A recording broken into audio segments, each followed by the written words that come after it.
Hello and welcome to Find Your Freedom, a podcast dedicated to helping you truly find freedom in all aspects of life. Join your hosts and their expert guests as they share practical tips and strategies for finding more freedom in your life. It's time to take control of your life and create the future you want. Let's find your freedom. Here are your hosts, Lenny the Boss and Omid Rad Investor. Boom, boom, boom, boom. We are back with another fantastic Find Your Freedom. As you know, we don't have guests here at the show. We have friends. And this next guy right here, I don't even know how I'm going to introduce this. It's probably going to last about 10 minutes just to give you his resume, right? But I'm going to try my best to give it to you in, a half a minute. One, he's a family man. He calls himself the Black Superman, all right? Family, husband, wife, and he owns, 3, 4, 5, 6, 7 multi-million-dollar businesses that he runs. He's also in real estate. He has a very inspiring and interesting story that he's going to share with all of you. And if the episode that you don't want to miss, this is the one. Ty, how are you, man? Man, I'm doing fantastic. Well, I'm doing even better now that I'm here with you guys. So this is beautiful. I'm looking forward to it. I'm looking forward to seeing what you guys are going to say. Then I'm looking forward to hearing what I'm going to say, because I have no idea what to say. So we'll all be surprised. Awesome. So, hey, listen, man, for the listeners, let's just start, give us a little background on yourself. Yeah, absolutely, man. My name is Ty Cohen. Grew up in Bridgeport, Connecticut. Now, when you think about Connecticut, right, you probably think in farmland, cows, green pastures, right? But Connecticut, where I grew up in Fabric Village, which was one of the worst housing projects of the period during the 80s, mid-80s, the late 80s, when heroin and crack became like this national epidemic. So Fabric Village was rated the number one worst place to live in the nation because of the crime and the murder rate. It was one of the projects where state troopers were afraid of coming in. Right, we had a state trooper that actually got killed, and I'm not saying this to glorify anything, but actually lost his life coming into the projects and just doing his duty. So that was where I actually grew up as a kid. I was also born with something called sickle cell anemia, which is a chronic disease for people of African American descent or of African diaspora, and it's a very painful disease, one that typically will cut your lifespan down by a quarter, right? So the average lifespan is about 90 years old. For guys, about 80 years old, right? So my life wasn't expected to go past the age of 20 because of me having sickle cell anemia, number one, and then because of the environment that I grew up in. Right? We saw a lot of African-American men and Hispanic men losing their life, right? Literally losing their life, either dying or by going to jail. So that was my environment. And I didn't expect much for myself, to be honest with you, man. I see this stuff that I was growing up with. I saw where everyone else was headed. And have you guys ever heard, I'm sure this has gotten all over the place, right? It's gotten over to France, and it's gotten to Canada, it's gotten to Australia. But your life most likely will be the result of the top 3 or 5 people that you hang around. Right? So I saw that at an early age. Ended up being someone that was very sickly as a kid, in the hospital a lot. And there was a moment in my life, I remember my dad, he used to take us to church a lot, right? So me and my younger brother, Michael, would go to church. I remember one day driving back home from church with my dad. I'm probably about 16, 15 years old, 17 years old at that time. And in the back seat, he had a book by Les Brown. And I started reading this book by Les Brown, and I'm flipping through it, and Les Brown is like, if you can look up, you can get up. Never let someone else's opinion of you become your reality. And I'm hearing all of this positive stuff, things that I have never heard before, especially as a 17-year-old. And I looked on the cover, and it's a guy that looks like me, right? A black guy that looks like me. So that put me in even a better space. I ended up taking the book from my dad's car. I ended up stealing the book. I'm not proud of that moment. But I don't know why I didn't just say, hey, Dad, can I take this book? And he would have said, of course, right? I ended up taking the book, home with me, stayed up to like 2 o'clock in the morning reading the entire book. And that was a paradigm shift. It totally gave me this belief that where I was born or where I currently was in life didn't necessarily mean that that was it for me. It didn't define who I was. As a matter of fact, it didn't define anyone who lived in that area. We just didn't know it. So sometimes in life, like there's these moments that happen in life where you don't know that there's another person and probably 2 or 3 other individuals that are inside of you. And I'm not just talking to the pregnant ladies that right now that might be listening, right? That might be, but there's 2 or 3 other individuals that are inside of you that you have no idea that even exists yet. And for me, that night, I kind of got a glimpse into the fact that there was someone else inside of me that I had the opportunity to become. So, I needed to get out of that environment. I didn't know how it would happen, right? I worked at Walgreens Pharmacy for a good period. It was a job that I had since I was 14. You know, back then we had like these summer jobs where you can go in, you can get a job at 14 years old working in the summer. And I just knew that like having a 9-to-5 wasn't going to be the outlet for me, right? I knew that I needed to have more control, number one, over the amount of money that I made, and I need to have more control over time. So I knew that entrepreneurship was the thing for me, but not entrepreneurship in the way that I had seen it in my neighborhood, right? I saw entrepreneurship in another way. So I knew that that wasn't about me. I was a little bit too scary to go that route anyway, right? So I had to figure this thing out. So I ended up starting businesses after one business after the other business. And one of my first businesses was selling toys at about the age of 19. And I started to see the type of income and the freedom that you can have with that. And that was it. It was the first taste for me. And I said, you know what? This is it. This is going to be my vehicle to get not only myself out of this environment, but also to get my mom out of this environment. And if I had children, so that they could be raised in a totally different environment.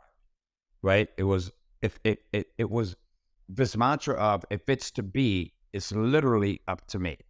Right? No one else in the family was going to do it. So if it's to be, it was literally up to me. So that was my path onto entrepreneurship, and then just my never ending like thirst for freedom and options. That's it.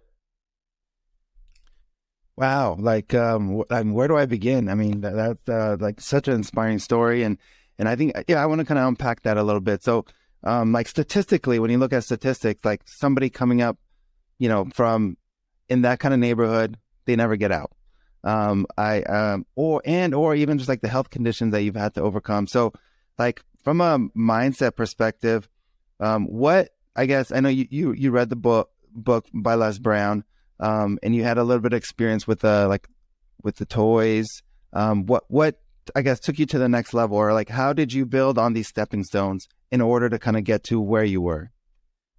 But you know what? That's a great question. So the first thing was, I remember my boss at the time when I worked at Walgreens, right? His name was Benny Seal, and he was getting married, and he invited me to his wedding. He invited a couple of the team that worked at Walgreens to his wedding.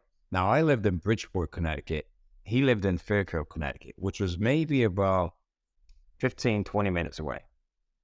But they were night and day, right? Bridgeport being housing projects, it was low income, a lot of economic empowerment. But then Fairfield, so I went over to Fairfield and it was totally different.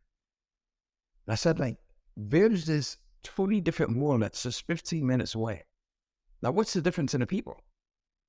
The difference in the people is probably nothing. Like, there's no difference, right? We all bleed the same blood. We all breathe the same air. We all put our pants on the same way for the most part. I said, the only difference probably is that these people that live here know something, right, that these people here don't know.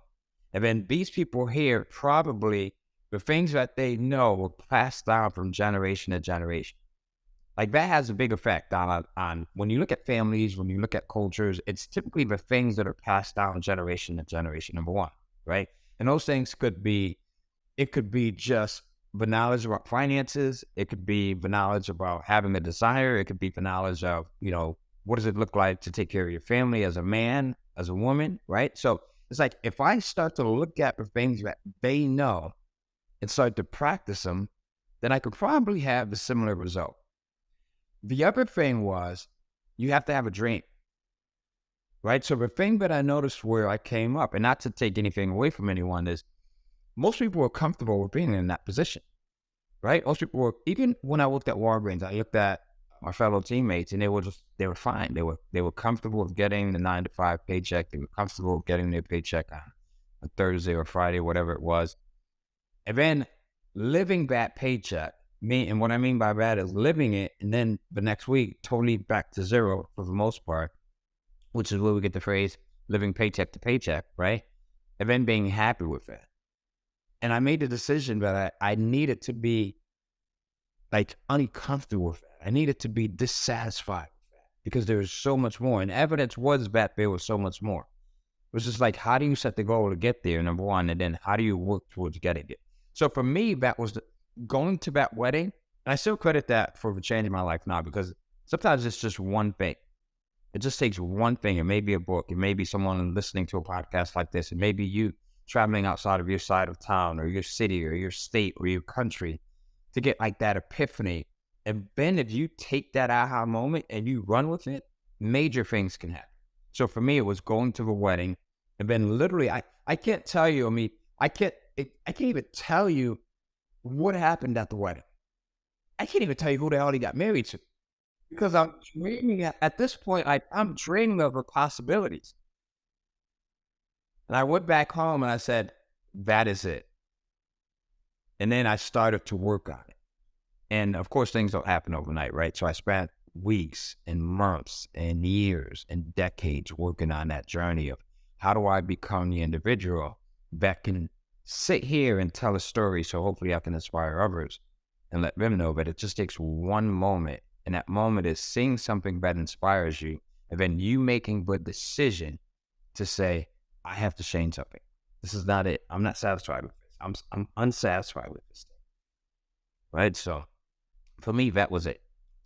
And that's great. When I think about it and I unpack some of the things that you mentioned, you said that it started with a dream, right? And that dream was inspired by seeing a different environment, right? And you mentioned goals in that too. But you had to go back home, right? And going back home, you got all these dreams. You have seen some different things, but your environment the same. And I'm sure the people that you talked to couldn't relate, right? And like, how did you... And also you mentioned that, as a youngster, you was pretty, sick as well. Like, how did you work through all those barriers of now you got to take action, right? You around a whole bunch of people who totally don't understand, and you're dealing with different expectations are different, conversations are different, right? What the first thing, and I'm sorry I cut you off. I'm getting excited about even just going back and thinking about it, right? So you put me back in that state. So when I went to the wedding and I saw everything, right? And now that I think about it, my boss's house wasn't that big. Now that I put it in perspective, right? It was probably about, 1,200 square feet. But compared to where I had came from, it was like a palace, right? So going back home after that, you're dreaming and then you go back home and then you're back in reality. So it was the most frustrating, uncomfortable thing ever, but it was the best thing ever for me. So the comfort is like when we're in this, before I saw that, I was always in this place of comfort because you just don't know what you don't know. Like you didn't have anything to compare it to. So people will say, hey, listen, you shouldn't go on social media and you shouldn't compare your life to the lives of other people. And I think there is some truth to that, right? You want to be very careful, but I think there is also the point where you look at what other people are doing on social media, and if it's truthful, if it's factual, because a lot of things can be fake, right? You use that as motivation. Oh my God, like if that guy did it, like if I could do it with the damn list that he's got, the guy barely made it out of high school. If he could do it, I know that I could do it. Like if anyone can do it, right? So you use that as your motivation. So you also have to allow yourself to be uncomfortable with the situation. I went back to 95 Helen Street, which is where we live. it was 750 something square feet. I think it was about 800, 900. You could go in and Google it. 95 Hallis Street, Bridgeport, Connecticut. Go look up the square footage. And I'm sitting there in my room and I'm like, this is BS. Who's going to change this for me? And if you're watching this, if you're listening to this, I want you to ask yourself that question seriously. Like, who is going to change your current situation for you? We have a Democrat that's in office, right? And I don't do politics, but we have a Democrat that's in office. Are the Democrats going to change it for you? We had a Republican that was in office recently. Did the Republicans change it for you? If we get another Republican and then another Democrat, who's going to change it for you? Is the mayor going to change it for you? Is your mom, your dad, your husband, your wife, are they going to change it for you? Like, they can't change it for you. Number one, because they don't know what your dreams and your desires are. So, like, just thinking about that, it'd be foolish for you to think that someone else who doesn't know what you deserve to have, what your dreams and your goals are, can change it for you. That's foolish. That is just insane thinking right there, right? That's sci-fi thinking that someone else can go into your head and say, I know what Ty needs, what he deserves, more importantly. Now let me go in and put in the work, put in the effort, put in the goal setting so that I can change it. The only person that can truly change it is you. And it doesn't change just by listening to something like this. It changes by knowing exactly what it is that you want, like getting super clear and then being okay with that thing changing. Like meaning, so initially for me, the motivation was I needed to get my mother out of this spot so that her house doesn't get shot up again. That was the motivation for me. It wasn't money. It wasn't anything else. It was that. So now once I'm able to achieve that and move her somewhere else, now the goal changes. The goalpost changes, right? Now it could be a little bit superficial. It could be like, hey, I need to get a better car. Or I want to live somewhere better. Or I want to start eating these steaks that Lenny the boss eats. Right? I want to start doing, but you have to first make that decision of who is it that's going to do this for you? And no one is going to do it. You know, your wife, your husband, your mom, your dad might love you to death, but they don't know what it is that you truly deserve. And for the most part, sometimes we don't even know until we start moving in that direction. And they were like, oh my God. So we recently bought a couple of cabins and we're in that business, right? So, and when we close on the cabins, I'm in there and I'm like, oh my God, this is insane. And I'm comparing myself to when I lived at 95 Hallis Street. 900 square foot space that I had to share with 4 or 5 brothers, right? 3 bedrooms. My mom had 1 bedroom and then the other 2 bedrooms we shared. And out here we have this huge cabin, not 1, but 2 of them, where we could fit that 95 Hallis Street spot into just one of them multiple times. So it gave me a perspective, but it also made me realize that this is not just it. So it goes back to being comfortable, right? So satisfied and settling and being comfortable could be like the most dangerous thing ever. You go in there, you say, okay, well, this is cool. But what else is there that's out there? So it's bad. It's just continuously saying, hey, what is it that I want? What do I deserve? And then there's someone else that has that thing. If they have it, I definitely can do it. Use me as an example. Say, this damn guy can do it. I can definitely do it. Right? So I have a question on that, or just like a follow-up, because I think that really resonates even with me. So like setting a standard and knowing what the standard is, like, is this good enough? Is this enough? And I've always had that kind of dilemma. Like, and I imagine a lot of the listeners have that, like, okay, I bought my first cabin. And then at that point I was like, okay, this is good. I did more than what I thought I was going to do. And then I had a partner who's like, oh, well, we're going to get another one and another one and another one and another one.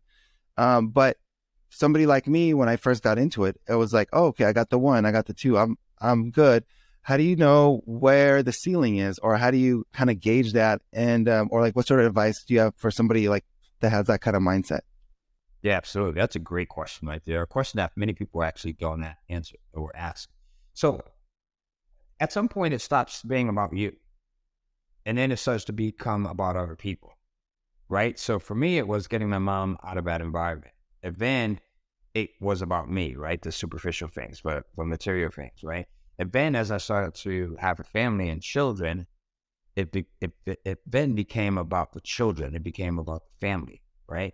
And then now that I know that they're set, it kind of goes back to me in a, kind of like achieving some of the goals that I want to achieve. But then you start to notice that you inspire people. And then now that drives the mission, right? It's like, okay, well, I've inspired one person over here. How many other individuals can I inspire?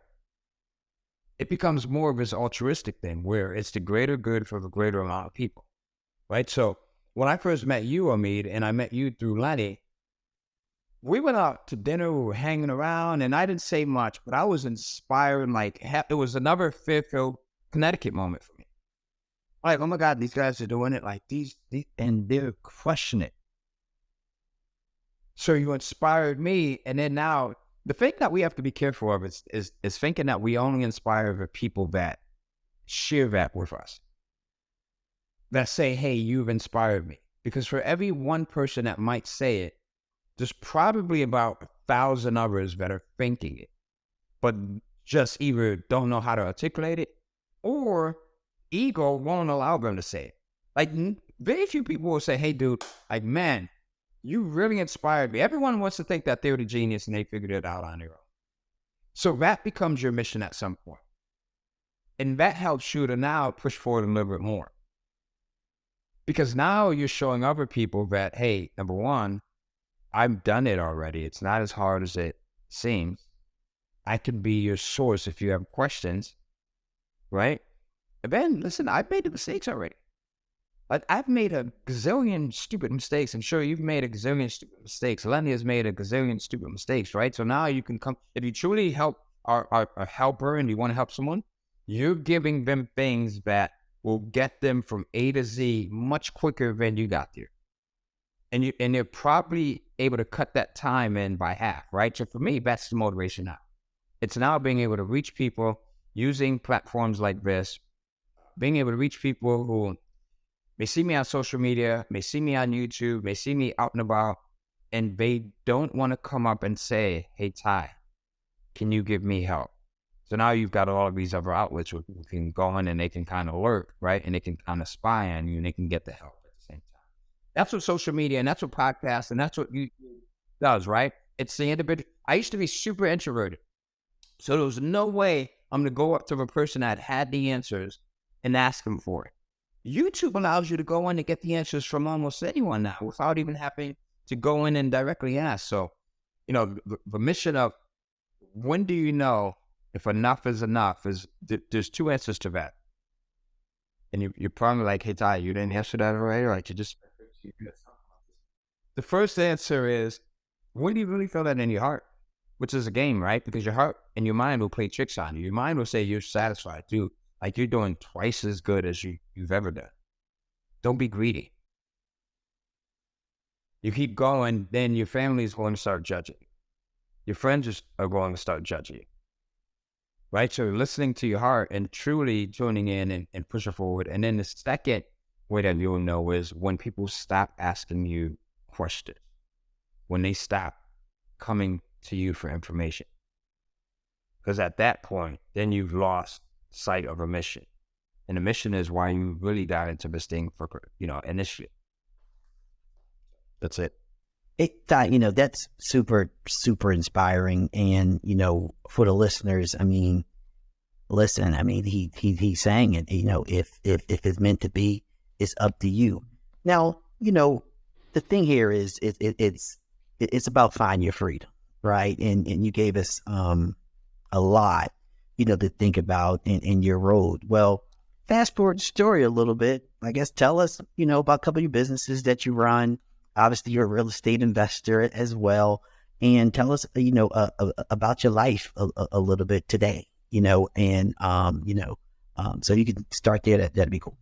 Yeah, absolutely. So now we own a couple of businesses, as Lenny said, one of which is a real estate investing company where Lenny is a partner of mine, right? So we invest in multiple properties, short-term rentals, The other is an education business where it's an online education platform where we teach people how to publish their own books. So we teach people how to get their ideas out of their head and get them into the marketplace. A lot of people struggle with getting content out of their head and then into the marketplace. And then if they do get it out onto the marketplace, they struggle with marketing, right? And then they struggle with asking for the stuff. They struggle with pricing themselves correctly. So one of our businesses reaches students across the planet. We have students in over 127 different countries. We actually just did a 3-day event where we had close to 4,500 people register, right, for this 3-day event. And we just, serve people. So we come in and we serve people. And part of our serving mission is to, number one, get people to believe that they can do it. It's the toughest thing ever. We were talking about this before the show, right? Is getting someone to believe that the moment is right now, regardless of if you have kids that are younger, or regardless of if you have a health issue, or regardless of if you're still at your 9 to 5. The best moment to get started and whatever it is that you want to get started in is right now, right? And the other thing is, there's other people that don't have the skill set, that don't have the talent, that don't have the IQ, that don't have the good looks that you had, that can't hold a candle to you, that are crushing it in whatever area it is that you want to do, right? So you should be able to do the same exact thing. Look at it. Like we all know the guy or the gal that is just crushing it in whatever it is. Maybe they're crushing it in their relationships and business and their health. And you look at that person, you're like, how the heck is this idiot? We all know that person, right? You guys are being modest now. Who's that person? Tell me, who's that person? Who's that person, man? Seriously.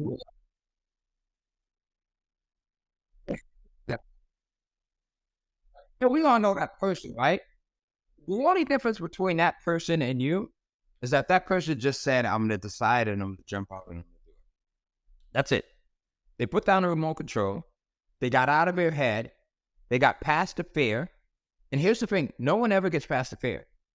Like right now, even as I'm talking to you guys, I'm shaking in my boots, right? Because no one ever gets past the fear.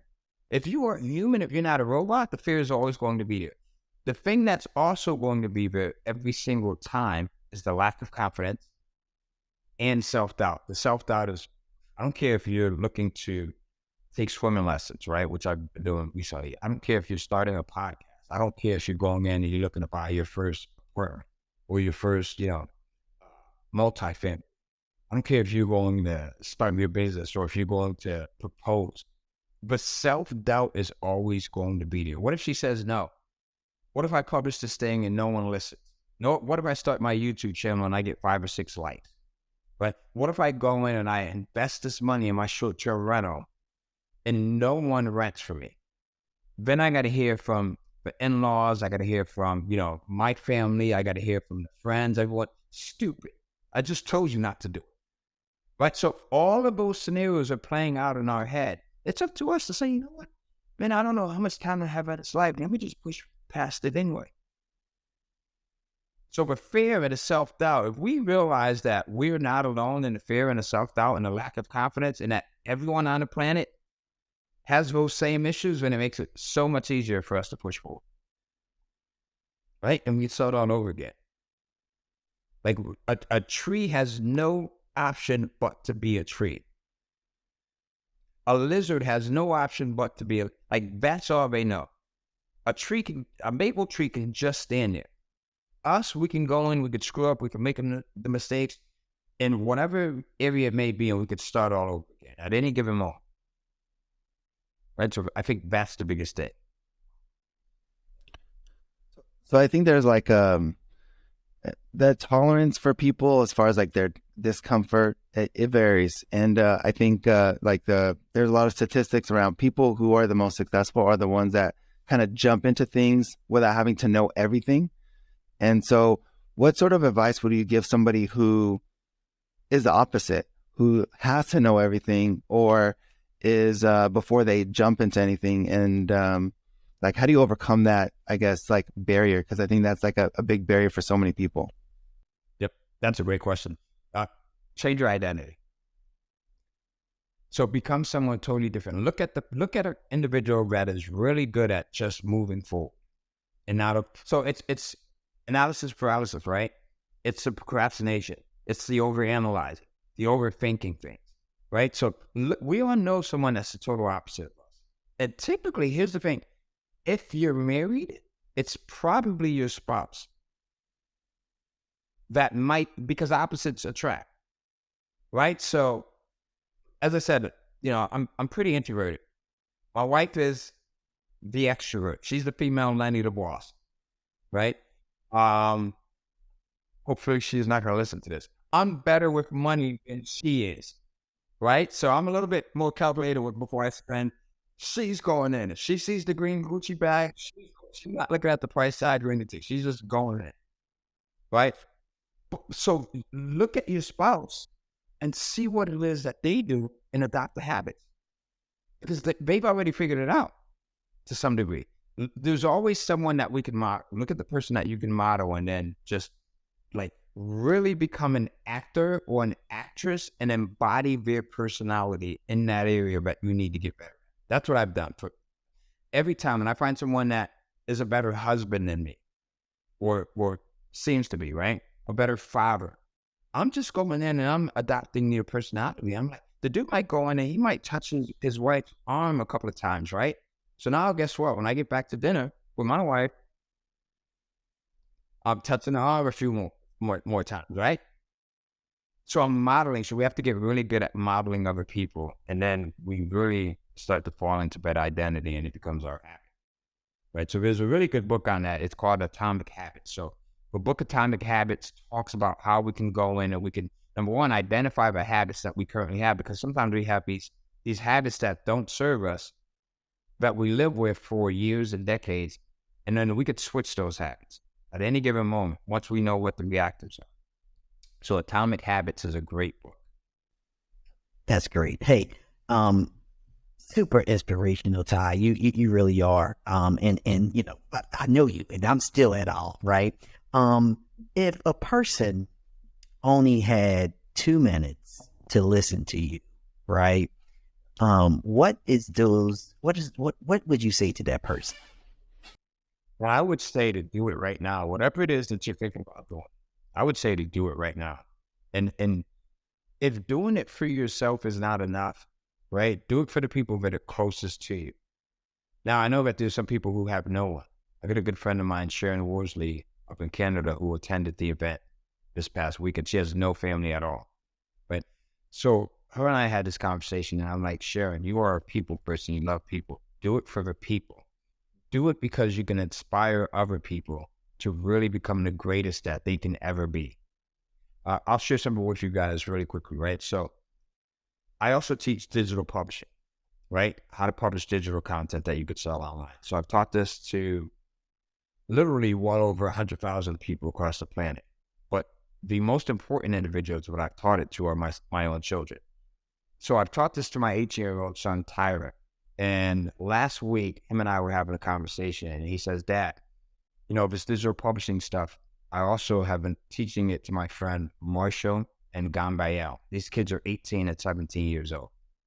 They're making money doing what I initially started teaching my son. So now, do you see how that works? So because I want to teach my son something, and he picked it up and he grasped it, now as he's playing basketball at the YMCA with his friends, he starts to teach his friends because they're frustrated at working at McDonald's. They're frustrated because they can't find a job. They're frustrated because the wages are low. So as we're talking, and this is literally a 3-minute conversation, it made me feel extremely good because the intention initially was for me to better myself. And now I can better my son. And my son then goes in and helps 2 others who knows will go in and probably help others. And then they'll help others. And before you know it, there's hundreds or thousands of others that are impacted. So I'm saying, do this for yourself. And if yourself is not enough of a driver, do it for the people that mean the most to you. And if that's not enough of a driver, do it because you can help other people simply because you can. And that's it. Yeah, no, that's great. I feel like we have to do like a series. Like we have to have like 5 episodes with you just on it. Like there's I think so much to kind of discuss. But we could go on. And I guess like for me is what would the definition for you be, like finding your freedom? Like, how do you define that? Honestly, so working when I want to work, with who I want to work with, and on the projects that I enjoy working on. So, and I'll break that down. So working when I want to work. Now, luckily I like to work, right? So being productive, I get joy out of it. And I think most people, they get joy out of building something, right? Being productive, being fruitful. So working when I want to work. But if I wanted to just wake up at 7 o'clock or 8 o'clock or 9 o'clock when my body is done resting, then for me, that is the ultimate freedom. Whether that's on a Tuesday or whether it's on a Saturday, that's freedom. For me, being able to go on a field trip with my children and be the only parent that's on the field trip, because everyone else has the other obligations, the financial obligations, and to be the only dad that's there. And now when we're on these field trips, I can take the kids in, and I'm like literally Black Superman, because I'm taking them we went to the museum recently, and they had this rock candy that was at the museum. So at the end of our field trip, so I go in, there's like 20 kids, and I'm buying them all rock candy. And they think that the rock candy was like $1. Spent like 20 bucks. But the memory that was made from that, number one, because my daughter now, all of her friends are saying, man, you got the coolest dad ever. And now the kids are also going to remember that. So working when I want to work, and then working with who I want to work with, enjoyable folks like you guys, right? I think that life is too short to have to go to a job where you hate the supervisor, you hate your boss, or hate not higher up, you hate your peers that are working there, right? Because of whatever reason. I think that's miserable. And then working on the projects that I want to work on, there's so much joy that comes towards working on the things that you want to work on. Because again, for whatever reason you're doing that thing, right? If you're going to do it, if you're going to spend an hour, if you're going to spend a day, a week, a month, or your lifetime doing it, it should be something that you get into. Because every day is not going to be a day where you wake up and you're like, man, I want to do this thing. So if you do something that you enjoy, then it makes it a little bit easier. That's it for me. Great question. Oh, that's fantastic. So, Ty, man, listen, once again, like Omi just said, we're going to definitely have to do a series. This is going to be our first series that we're going to have with you, man. But I guess for the listeners, just let them know, how can they get in contact with you? Yeah, absolutely. So on Instagram, so Cohen, Cohen, Ty, Ty. So Cohen, Cohen, Ty, Ty on Instagram. And if you guys are older, right? So I know the older folks are like, we don't do that Instagram stuff. Then you can find me on Facebook, right? So just put in Ty Cohen on Facebook. You'll see a picture of me, and you'll see a picture of me and my family, or me and my mom with throwing up the deuces, right? It's one of the last pictures that I took with my mom, her throwing up the deuces. And for me, that was the ultimate freedom, is being able to give my mom this life that she deserved before she passed. You guys can do that as well. You can give the individuals that truly deserve a life that is of their dreams, but they don't even know that they could achieve it. You could go in and gain the resources for them so that you can help them to live this life that they truly deserve to live. Man, I commend you guys. This is awesome. This is a great podcast. I love it. Fantastic. So listen, here at Find Your Freedom, we don't have guests, right? We have friends, and you already know you one of those. So the way that we end this puppy here is we end it with a boom.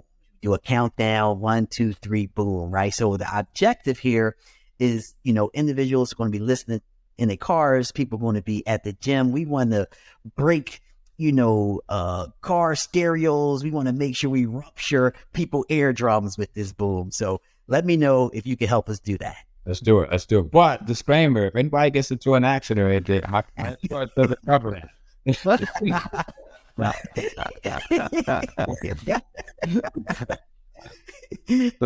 get closer. I love it. 0-3. 1, 2, 3. Awesome. Listen here. This is one of the most inspirational episodes that we had thus far. And obviously we're going to do a series out of this. It was one thing that stuck with me and I wanted to stick with you is always remember, if it's meant to be, it's up to me. And with that being said, we want to bring more episodes to you. So make sure that you subscribe. Make sure that you ask questions. We and I will get in there and answer any and all questions. Make sure that you share this. Share this with all your friends, all the people that you know, people that you like, people that you don't like. Share it with them as well. All right? Because everyone can get this value, especially this inspiring story that we had today. With that being said, we talk to you soon. Peace. Peace. Thanks for listening to Find Your Freedom.